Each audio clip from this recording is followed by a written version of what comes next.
यह है रामपाल की अज्ञान का धंधा। ठीक है, इसको जो जीवन में लाई वो सीधा नरक में जाई। चलिए आज इसकी ये देखिए, इसमें पेज नंबर 190 में श्रीमद् भगवत गीता का सार दिया है। और ये क्या बता रहे हैं, देखिए अध्याय 18 श्लोक 62 में कहा है कि अर्जुन सर्व भाव से उस परमेश्वर की शरण में जा, उसकी कृपा से तू परम शांति को तथा सतलोक शाश्वत स्थान को प्राप्त होगा। ठीक है, ये सतलोक ये अपने मन गणत कर दिया है, सब कुछ मन गणत किया इस बाबा ने। ठीक है ना। तो यहाँ पे जो बात हो रही है ना अध्याय 18 के श्लोक 62 में कि उस परमेश्वर की शरण में जा, ठीक है, तो वहां कर्मयोग के बारे में बात हो रही है। भगवान को प्राप्त करने के लिए तीन मार्ग है, ज्ञान योग, कर्म योग और भक्ति योग। ठीक है, तो भक्ति योग को सबसे श्रेष्ठ बताया है।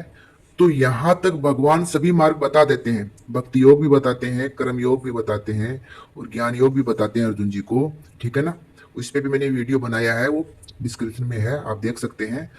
तो यहां तक भगवान कर्म योग बताते हैं। ठीक है, जो वह परमात्मा सबके हृदय में विराजमान है। ठीक है ना।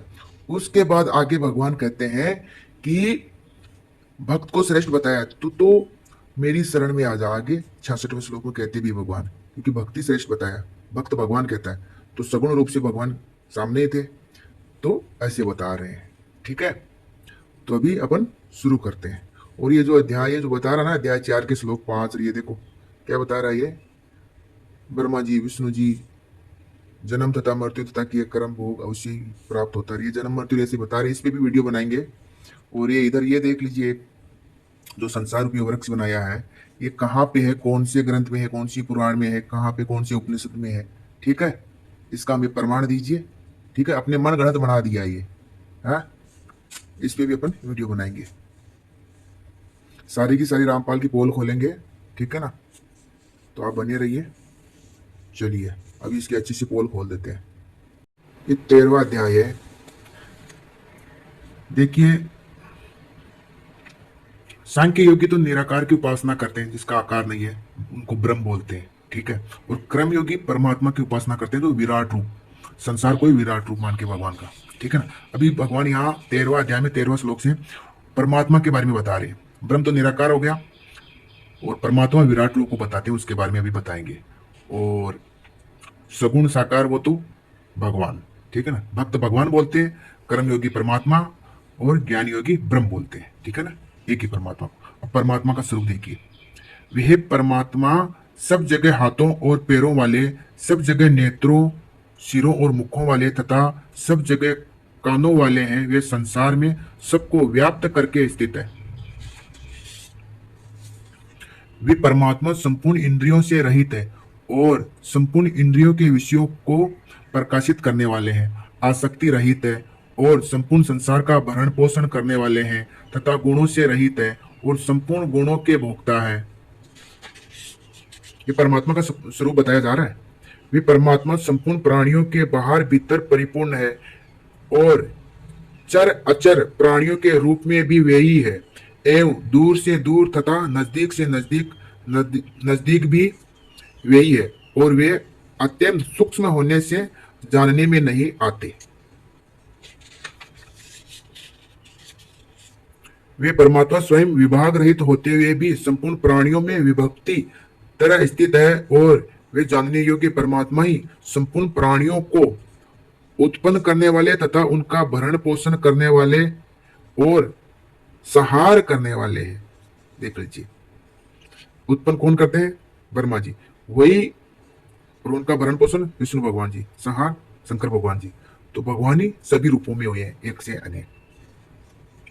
वे परमात्मा संपूर्ण ज्योतियों के भी ज्योति और अज्ञान से अत्यंत परे कहे गए हैं। वे ज्ञान स्वरूप, जानने योग्य, जानने से, ज्ञान से प्राप्त करने योग्य और सबके हृदय में विराजमान है। ठीक है ना, सबके हृदय में विराजमान है। अब देख लीजिए, सबके हृदय में कौन विराजमान है? भगवान श्री कृष्ण। ठीक है ना, 15वां अध्याय का 15वां श्लोक, ये अध्याय 15, उसका श्लोक भी 15। देख लीजिए, मैं ही संपूर्ण प्राणियों के हृदय में स्थित हूं। ठीक है ना, देख लीजिए भगवान बता रहे हैं, तथा मुझसे ही स्मृति, ज्ञान और अपोहन, संशय आदि दोषों का नाश होता है। संपूर्ण वेदों के द्वारा मैं ही जानने योग्य हूं, वेदों के तत्व का निर्णय करने वाला और वेदों को जानने वाला भी मैं ही हूं। ठीक है, ये 18वां अध्याय है, उसका 61वां श्लोक। देखिए, हे अर्जुन, ईश्वर संपूर्ण प्राणियों के हृदय में रहता है और अपनी माया से शरीर रूपी यंत्र आरूढ़ हुए संपूर्ण प्राणियों को उनके स्वभाव के अनुसार भ्रमण कराता रहता है। ठीक है, संपूर्ण प्राणियों के हृदय में कौन है? श्री कृष्ण भगवान। 15वां अध्याय का 15वां श्लोक में बताया आपको। हे भारत वंशोदव अर्जुन, तू सर्व भाव से उस ईश्वर की ही, देख लीजिए तब आया ना, उस ईश्वर की ही शरण में चला जा। उसकी कृपा से तू परम शांति, संसार से सर्वथा उपरति को और अविनाशी परम पद को प्राप्त हो जाएगा। ठीक है ना, ये यहाँ पे निराकार की बात बता दी भगवान, जो सबके हृदय में परमात्मा विराजमान है। ठीक है ना, अब आगे देखिए, यह गुहे से भी गुहेतर शरणागति रूप ज्ञान मैंने तुझे कह दिया। अब तू इस पर अच्छी तरह से विचार करके जैसा चाहता है वैसा कर। भगवान ने निराकार की भी बता दी, साकार की भी बता दी, परमात्मा प्राप्ति का सारे उन्होंने बता दिया। ठीक है ना, जितने भी मार्ग है सारे बता दिए, यहाँ पे ये बातें बता दी। ठीक है ना, ज्ञान योग, कर्म योग, भक्ति योग, सारे के सारे भगवान ने बता दिए, यहाँ पे बता दिया ना। अब तू जैसा चाहता है वैसा कर, सारे मार्ग बता दिए। अब आगे देखिए भगवान क्या कहते हैं। सबसे अत्यंत गोपनीय सर्वोत्कृष्ट वचन तू फिर से मुझसे सुन। अभी भगवान फिर से बता रहे हैं, जो गोपनीय है ना, जो सबसे गोपनीय है, वो फिर से सुन बोल रहे हैं। वचन तू फिर से सुन, इसका मतलब पहले भी ये वचन भगवान सुनाए हैं। ठीक है ना, देखिए, फिर से मुझसे सुन, तू मेरा अत्यंत प्रिय मित्र है, इसलिए यह विशेष हित की बात मैं तुझे कहूंगा। ठीक है ना, अब कौन सी बात जो पहले सुनाई थी वो देखिए। तू मेरा भक्त हो जा, मुझ में मनवाला हो जा, मेरा पूजन करने वाला हो जा और मुझे नमस्कार कर। ऐसा करने से तू मुझे ही प्राप्त हो जाएगा, यह मैं तेरे सामने सत्य प्रतिज्ञा करता हूं, क्योंकि तू मेरा अत्यंत प्रिय है। ठीक है ना, देख लीजिए, ये सगुण साकार की बात करती भगवान ने कि तू मेरा भक्त हो जा तो सारी के सारे में मैं संभालूंगा। ठीक है ना, वो तू मुझे प्राप्त होगा, ये सत्य प्रतिज्ञा भी भगवान करते हैं। ठीक है ना, मेरा भक्त हो जा, ये बात पहले भी कही है। ठीक है, इसीलिए भगवान फिर आके क्या कहते हैं, संपूर्ण धर्मों का आश्रय छोड़कर तू केवल मेरी शरण में आ जा, मैं तुझे संपूर्ण पापों से मुक्त कर दूंगा, चिंता मत कर। देख लीजिए, ठीक है ना, संपूर्ण पापों से तुझे मुक्त कर दूंगा और परमपद प्राप्त करा दूंगा, ये भगवान बता रहे हैं। अब देख लीजिए यहां पे ये जो बताया है ना कि ये वचन ये पहले भी भगवान ने बताए हैं, इसीलिए तो भगवान ने बोले ना यहाँ पे, तू फिर से सुन, वचन तू फिर से मुझसे सुन। ये कहां पे बताए थे पहले, ये आपको दिखाता हूं 9वां अध्याय में। चलिए, ये अध्याय 9 आ गया, उसका श्लोक नंबर 34 देख लीजिए।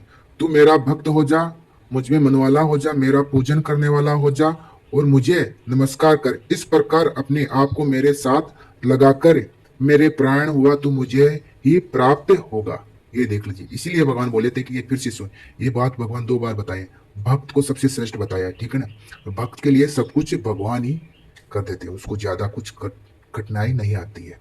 ठीक है, चलिए यहाँ पर देखिए, सगुण उपासना की सुगमताएं और निर्गुण उपासना की कठिनताएं, दोनों बातें यहाँ पे बताई गई है।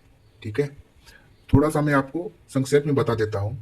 देखिए, संसार की आसक्ति साधन में क्लेश देती है। ठीक है ना, संसार की आसक्ति अपने को साधन में क्लेश देती है, परंतु सगुण उपासक इसको दूर करने के लिए भगवान के ही आश्रित रहता है। ठीक है ना, वह अपने भगवान का ही बल मानता है। यहाँ उदाहरण दिया, देखिए, बिल्ली का बच्चा जैसे माँ पर निर्भर रहता है, ऐसे ही यह साधक भी भगवान पर निर्भर रहता है, भगवान ही उसकी संभाल करते हैं। देखिए, बिल्ली का बच्चा, जैसे कि बिल्ली का बच्चा है तो जो बिल्ली क्या करती है, बच्चे को मुंह में पकड़ के कहीं भी ले जाना है तो मुंह में पकड़ के ले जाती है। ठीक है ना, तो उसको कुछ भी नहीं करना पड़ता है। ऐसे ही भक्त के लिए भगवान ही सब कुछ प्राप्त करवा देता है। अब निर्गुण के लिए देखिए, उसके लिए तो खुद के ऊपर निर्भर रहना पड़ता है। देह में जितनी अधिक आसक्ति होती है, साधन में उतना ही अधिक क्लेश मालूम देता है। निर्गुण उपासक उसे विवेक के द्वारा हटाने की चेष्टा करता है। विवेक का आश्रय लेकर साधन करते हुए वह अपने ही साधन बल को महत्व देता है। बंदरी का छोटा बच्चा जैसे अपने, अब देख लीजिए यहाँ बंदरी का छोटा बच्चा, उसका उदाहरण दे रहे हैं। बल पर निर्भर होने से अपनी माँ को पकड़े रहता है। अब देखिए, बिल्ली तो बच्चे को पकड़ के ले जाती है ना मुंह में, लेकिन बंदरी का बच्चा होता है वो खुद पकड़ के रखता है अपनी माँ को, ठीक है ना। अपनी माँ के साथ जाता है तो खुद अपने बल पे पकड़ कर रखता है, अगर छोड़ देगा तो गिर जाएगा। तो निर्गुण में अगर कहीं भी अगर थोड़ी चूक हो जाती है तो डायरेक्ट नीचे गिर जाता है, ठीक है। लेकिन भक्त के लिए भगवान उसको स्वयं सब कुछ प्राप्त करा देते हैं। ये आपको उदाहरण आपको समझ में आया होगा भली बाती। चलिए ठीक, ये 9वां अध्याय है। यहाँ पे देखिए भगवान क्या बोलते हैं। जो अनन्य भक्त, देखो जी भक्त के लिए भगवान क्या बोलते हैं। जो अनन्य भक्त मेरा चिंतन करते हुए मेरी भली भांति उपासना करते हैं, मुझ में निरंतर लगे हुए हैं, उन भक्तों का योगक्षेम अप्राप्त की प्राप्ति और प्राप्त की रक्षा में वहन करता हूँ। देख लीजिए, जो भी हमको प्राप्त करना है वो भगवान हमारी सहायता करके हमको प्राप्त करा देते हैं। लेकिन कर्मयोगी और सांख्य योगी वो अपने ज्ञान द्वारा खुद प्राप्त करते हैं, ठीक है। उनमें बहुत ज्यादा कष्ट है। लेकिन भक्त के लिए भगवान उनकी सहायता करके उनको सब कुछ प्राप्त कर देते हैं, और जो उनके पास है उनकी रक्षा भी भगवान स्वयं करते हैं, ठीक है ना। ये है।